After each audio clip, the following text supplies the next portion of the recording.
ચલો ગાઈઝ એક good news છે અમારા વિઝા ફાઇનલી આવી ગયા છે ફાઇનલી અમે જઈ રહ્યા છીએ તો જીવા તું ચો જઈતી ક્યાં ગઈ હતી લિપસ્ટિક કરવા ચમ નહોતી આવતી અમાર ગોકુલધામમાં કેમ લારી આવે એમ અમારે અહીંયા ગોકુળમાં લારી આવે બધી ગોકુળની બાઈઓ આવે લેવું હોય કે ન લેવું હોય પણ બેઠા ભેગા થાય યુકે માં કેવી ખાધી આળી હાફ હાફ કરીને ખાતા હોય યુકે માં લઈ આવતા ને હાફ તો થાતી જ નહીં કોઈ દી ખોટી દીરાવીન બચ્ચો અહીંયા તબિયત થોડી ખરાબ થઈ ગઈ હતી કેવી ગરમી છે બહાર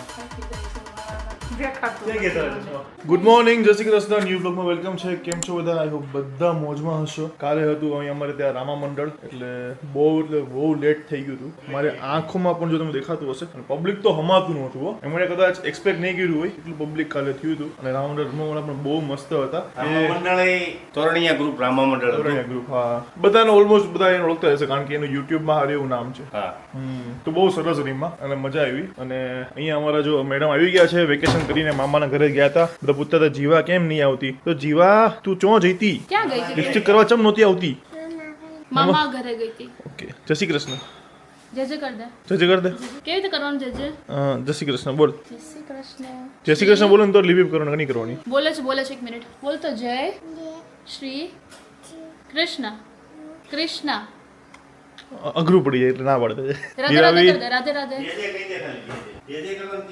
તો ઓકે સો ચલો ગાઈઝ એક ગુડ ન્યૂઝ છે કે અમારા વિઝા ફાઇનલી આવી ગયા છે યસ વિયેતનામના વિઝા અમે જઈએ છીએ Vietnam we are going finally અમે જઈ રહ્યા છીએ છેલ્લા 15-20 દિવસથી પ્લાનિંગ ચાલતું હતું ઓકે સો જઈએ આમ હાથ કરતા હું ચોટાડીને લાવી આમ કરતો આમ હાથ કર સીધો ચલો તો बहुत गर्मी हो रही है इधर કેરીનો બોક્સ નથી લાવવાનું કારણ કે અમે જઈએ છીએ 10 થી 12 દિવસનો પ્લાન છે અમે જાતે જ બધું કરવાના છીએ કોઈ ટૂરમાંથી નથી સો જાતે જઈએ છીએ જાતે મોજ કરવાની છે બરાબર ને દિરાવી બીકોઝ ટૂરમાં છે ને પછી ટાઈમનો આપણને ઇશ્યુ આવે અમે અમારી રીતે ફરી શકીએ એટલે ટૂરમાં કેવું કે એ લોકોને ટાઈમ મુજબ આપણે જવું પડે એટલે હા હે ને હા ચલો હવે 2 દિવસમાં આપણો ટાઈમ ઓછો છે પેકિંગ બધું કરવાનું છે તો કામે લાગી જઈએ અમારું બધું કામ હાફ તૈયારી તો કરી જ રાખી છે ચલો તો ગાઈઝ મસ્ત બ્લોગ્સ આવવાના છે ડોન્ટ વરી વિયેતનામ રામા મંડળ જો અમે અને તમને બી છે ને જોડે અમે ફરાવશું બરાબર એટલે તમે લોકો મોજ કરજો અને યુટ્યુબ ચેનલ જો હજી સબસ્ક્રાઇબ ના કરી હોય તો સબસ્ક્રાઇબ કરી રાખજો કારણ કે વિડીયો મિસ ના થવા જોઈએ અને બેલ આઇકન ઓન કરી દેજો એટલે જેવા વિડીયો મૂકી નોટિફિકેશન આવે બાકી વિયેતનામના ડેઈલીના વિડીયો તમારા આવવાના છે એટલે યસ ફૂલ મોજ કરવાની છે અમારો પ્લાન હતો જ વિયેતનામનો પણ કેવું કે અમારી છે ને પેલા જે બબલુ છે કઝિન એની એન્ગેજમેન્ટ હતી સો એના લીધે અમારે છે ને ટિકિટ અમે થોડી ડીલે કરવી પડી હતી બટ ફાઇનલી હવે જઈ રહ્યા છીએ ત્યારે ટિકિટ અમારું બધું ડન થઈ ગયું હતું પણ એન્ગેજમેન્ટનું અચાનક આવ્યું કે ચલો કે આપણે અહીંયા આ તારીખે એન્ગેજમેન્ટ છે સો અમે થોડું પ્લાન અમારો ડીલે કર્યો અને એટલે જ તમને અત્યારે મોડા કહીએ છીએ પણ 2 દિવસની વાર છે હવે ફ્લાઇટ અને હોટલ બધું થઈ ગયું છે અને બસ સીધું ફ્લાય કરવાનું છે અને મજા કરવાની છે બહુ ટાઈમ પછી કેવું કે ફરવા જઈ રહ્યા છીએ આ રીતે છેલ્લે ગયા હતા પેરિસ ઇન્ટરનેશનલમાં ઓકે તો ચાલો ફાઇનલી લગ્ન પછી અમારું સેટ થઈ ગયું છે ફરવા જવાનું લેટ્સ સી હું લાવ્યું મમ્મી જય શ્રી કૃષ્ણ જય શ્રી કૃષ્ણ હું લાવ્યું છે અમાર ગોકુળધામમાં કેમ લારી આવે એમ અમારે અહીંયા ગોકુળમાં લારી આવે બધી ગોકુળની બાઈઓ આવે લેવું હોય કે ન લેવું હોય પણ બેઠા ભેગા થાય કેરી લીધી કાંદા પેલા બટેટા નહીં લઈ આવી પછી પાછી મેં કીધું તાર પપ્પા કે હું બપોર પછી એટલે અટાણ ખાવા લીધી ઓકે ના બે કેરી બે થોડી લેવાય પેટી લેવાની કોણ બે કરી દીધી ખાવી હતી ખાલી એટલે ચીઝ કરીને કેરી લઈ આવી છે યુકે માં કેવી ખાધી આળી બે કેરી કોઈ દી જિંદગીમાં નથી હાફ હાફ કરીને ખાતા હોય યુકે માં લઈ આવતા ને ખાધી હોય હાફ તો થાતી જ નહીં કોઈ દી ખોટી હાફ હાફ જ કરતા ચલ હાફ કોઈ થાતી એમ નહીં આ કેસર કેરી છે હા જીઓ કેરી ખાવી કેરી ખાવી મેંગો મેંગો જો તાર ફેસ જેટલી જ છે જો સાઈઝ જો સેમ જ છે તારી મેંગોની સાઈઝ સેમ છે ચલો ગાઈસ તો સાંજ પડી ગઈ છે અહીંયા જો પપ્પા બ્લોગ ચાલુ કર્યો પપ્પાએ કાલનો તમે લોકો કદાચ જોયો હશે જે અમે સગાઈના આગલા દિવસે ફૂલ ફેમિલી ફાર્મમાં જે મોજ મસ્તી કરી છે ના જોયો જોઈ આવજો અને જેને જોયો છે પ્લીઝ કમેન્ટ લખજો બ્લોગ કેવો છે મજા આવી ફૂલ મજા આવી જશે અને અહીંયા જો ઘાઘરો બ્લેક ઘાઘરો પહેરીને ઊભી છે ભેગ્યું એટલે ઘાઘરો જ લાગે દીરાવી પગ બે જોડ્યા હોય ને તો અને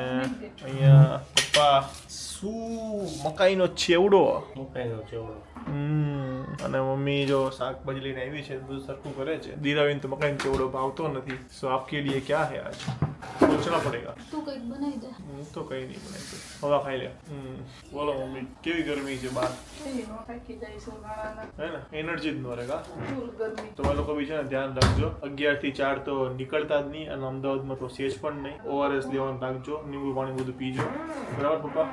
દીરાવીન પણ જો અહીંયા તબિયત થોડી ખરાબ થઈ ગઈ હતી, કહેવાય કે એનર્જી ડાઉન થઈ ગઈ હતી. હવે કેવું છે? હવે સારું છે. કેપ્સિકમ લાવીશ તો ચાલો ગાઈસ, તો રહ્યો બ્લોગમાં. જે બ્લોગ કેવા લાગે છે કહેજો.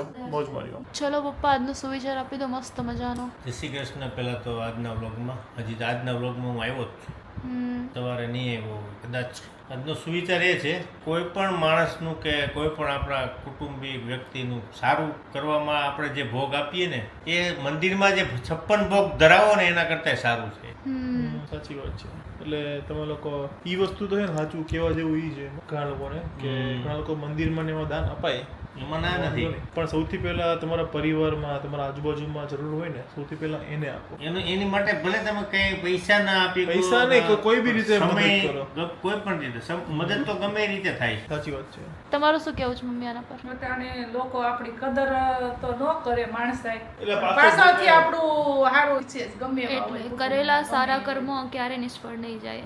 ભલે પહેલા કર્મ ક્યારે નિષ્ફળ નથી જતા. એટલે આજે નહીં તો કાલે છે ને એ માણસને કોઈ બી ને તમારું અહીંયા ગણિત ન થાય તો કાંઈ નહીં, ઉપરવાળો ગણિત કરે. વખાણ ન કરે તો કાંઈ નહીં આપડા, પણ આપને તો સંતોષ થાય છે ને કે આપણે એનું સારું કર્યું એમ. હા બસ. જો એવી એક સરસ મજાની કમેન્ટ મને ધ્યાનમાં આવી છે. આ જે મેડમ જે છે ને એ આપણે નવા જ વ્યુઅર છે. તેમાં લખ્યું છે, એનું નામ પહેલા કહી દઉં, પ્રતીક્ષા માંડવિયા. દીપભાઈ, હું તમારા મેરેજ ટાઈમના વ્લોગથી વ્લોગ જોવાનું સ્ટાર્ટ કર્યું છે, બહુ જ ગમ્યા તમારો વ્લોગ, અને તમે CA કરેલ છે. હું પણ CA વિદ્યાર્થી છું, બીજા વર્ષની પરીક્ષા આપવાની છું. તમે હંમેશા ખુશ રહ્યો. Thank you so much Pratiksha, and best of luck for your exams. તમે અમારા મેરેજ ટાઈમથી વ્લોગ જોવાનું ચાલુ કર્યું છે. તમારી સાથે બીજા ઘણા બધા વ્યુઅર્સ છે જે અમારા મેરેજના વિડીયોઝથી અમારા સાથે જોઈન થયા છે, નંદી રવિ.